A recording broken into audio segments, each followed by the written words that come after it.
নমস্কার বন্ধুরা, আমি দেশ দেশান্তরের জয়তী। আজ এসেছি এক নতুন ভিডিও নিয়ে। আশা করি সবাই ভালো আছেন।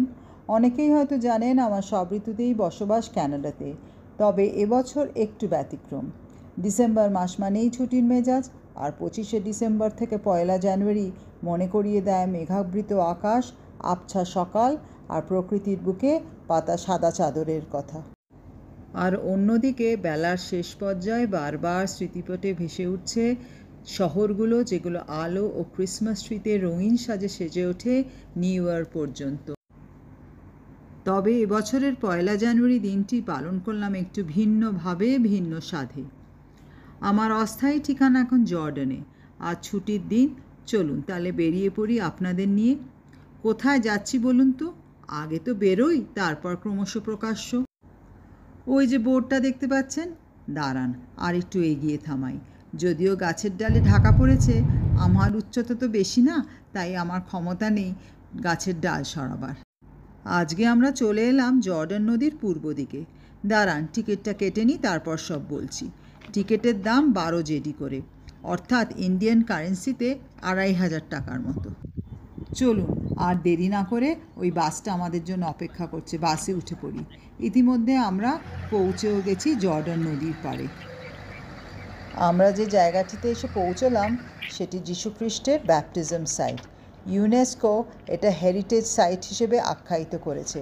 আবার ভ্যাটিকানও ডিক্লেয়ার করেছে বেথনি বিয়ন্ড দ্য জর্ডান একটি ইম্পর্ট্যান্ট পিলগ্রিমেজ সাইট। তো দূরেই যখন আমরা এলাম, ইতিহাস না জানলে জর্ডান নদীর বিশেষ তাৎপর্য কী করে জানবো বলুন তো? তাহলে চলুন ঘুরি আর ইতিহাসটা জেনে নিই।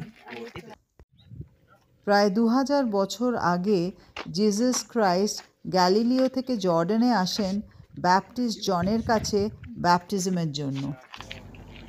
এই যে নির্দিষ্ট জায়গাটি দেখতে পাচ্ছেন, এখানেই কিন্তু জর্ডান নদীর জল প্রবাহিত হতো।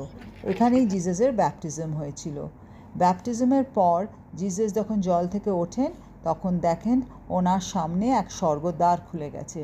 উনি ঈশ্বরের স্পিরিট দেখেন ডাফ পাখি হয়ে নেমে আসছে, এবং অন্তরে এক বার্তা বেজে ওঠে। ঈশ্বর ওনাকে বলছেন, তুমি আমার সন্তান, আমি তোমার উপর খুব সন্তুষ্ট।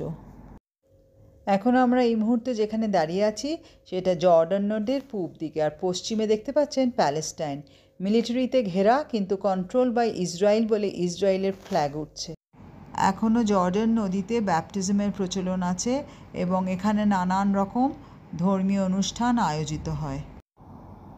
আর্কিওলজিস্টরা অনুমান করে যে বাইজেন্টাইন এবং রোমান পিরিয়ডের সময় এই চার্চগুলো স্থাপিত হয়েছিল।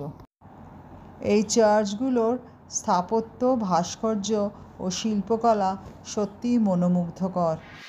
চার্চ দেখে কৌতূহলী মন নিয়ে ছুটলাম মিউজিয়াম দেখতে।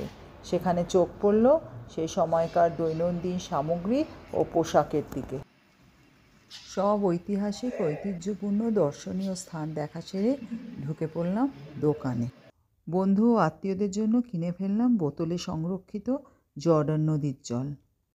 সব দেখা শেষ, এবার বাড়ি ফেরার পথ ধরলাম।